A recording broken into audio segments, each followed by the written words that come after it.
Hello అండి, welcome back to చెంకి kitchen. అందరూ ఎంతగానో ఇష్టపడే చికెన్ బిర్యానీని ఈరోజు నేను బోన్లెస్ చికెన్తో, అది కూడా ఎంతో హెల్తీ వేలో పాట్లో చికెన్ బిర్యానీ చేశానండి. చాలా చాలా బాగా వచ్చింది. నాకైతే చాలా ఇష్టం అండి. ఎంత ఇష్టం అంటే వారంలో కనీసం 2 సార్లు అయినా నేను తింటాను. అలాగే మా పిల్లలకు కూడా అంత ఇష్టం అండి.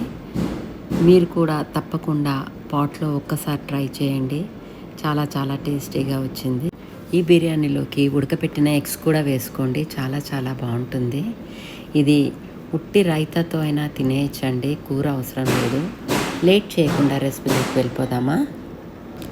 ముందుగా ఒక 300 గ్రామ్స్ చికెన్ని తీసుకున్నానండి. అందులోకి కొద్దిగా కొత్తిమీర, పుదీనా, అలాగే పచ్చిమిరపకాయలు, ఒక హాఫ్ కప్ పెరుగుని, పసుపు, ఉప్పు, ఒక టీ స్పూన్ కారము, ధనియాల పొడి, జీలకర్ర పొడి, ఒక టీ స్పూన్ గరం మసాలా, అలాగే 2 టీ స్పూన్ల బిర్యానీ మసాలా. మీరు ఏ బిర్యానీ మసాలా అయినా తీసుకోవచ్చండి. అందులోకి ఒక నిమ్మకాయని పిండుకొని, ఒక 2 టేబుల్ స్పూన్ల వరకు ఆయిల్ వేసుకొని బాగా కలుపుకోవాలండి. బాగా కలుపుకొని ఒక అరగంట సేపు మ్యారినేట్ చేసి దాన్ని పక్కన పెట్టుకోవాలి. అలాగే 1.5 గ్లాస్ రైస్ తీసుకున్నాను నేను. అవి బాగా కడుక్కొని అందులో కూడా వాటర్ వేసి ఒక హాఫ్ అన్ అవర్ నానబెట్టుకొని పక్కన పెట్టుకోండి. ఈలో పాట్లో 2 టేబుల్ స్పూన్ల వరకు ఆయిల్ వేసి ఉల్లిపాయలని గోల్డెన్ బ్రౌన్ ఇచ్చేంత వరకు వేగనీయాలి. అలాగే బియ్యం ఉడికించడానికి నీళ్ళు కూడా మరిగినప్పుడు అందులోకి బిర్యానీ మసాలా, ఉప్పు, కొద్దిగా నూనె వేసి నీళ్ళు మరగపెట్టుకోవాలి. ఇలా వేయించిన ఆనియన్స్లోంచి సగం ఆనియన్స్ తీసుకొని పక్కన పెట్టుకొని, మిగతా ఆనియన్స్లోకి 1 టీ స్పూన్ వరకు జింజర్ గార్లిక్ పేస్ట్ వేసి దాన్ని బాగా వేపుకున్న తర్వాత మనం మ్యారినేట్ చేసిన చికెన్ వేసుకొని దాన్ని బాగా కలుపుకొని మూత పెట్టుకొని ఒక 10 నిమిషాల పాటు ఉడికించుకోవాలి.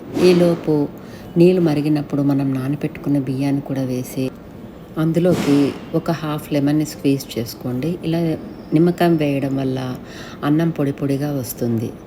ఇలా బియ్యాన్ని మనం 90% వరకు వచ్చే వరకు ఉడికించుకోవాలండి. ఆల్మోస్ట్ ఉడికిపోయేంత వరకు ఉడికించుకొని తర్వాత ఈ విధంగా 10 నిమిషాల తర్వాత కూర పైన మనం ఉడికించుకున్న బియ్యాన్ని వేసేసి దానిపైన ఒక 2 టేబుల్ స్పూన్ వరకు నెయ్యి వేసుకొని, అలాగే కొత్తిమీర, పుదీనా, ఆనియన్స్, దానిపైన కొంచెం సాఫ్రాన్ వాటర్, అలాగే ఉడికించుకున్న ఎగ్స్ కూడా పెట్టేసి దాని మీద ఒక టిష్యూ పేపర్ని వేసి కొద్దిగా వేడి నీళ్ళు చల్లేసి దానిపైన మూత పెట్టి దాని మీద బరువు పెట్టి ఒక 5 నిమిషాల పాటు మీడియం ఫ్లేమ్లో, ఒక 5 నిమిషాల పాటు లో ఫ్లేమ్లో ఉడికించుకోవడం.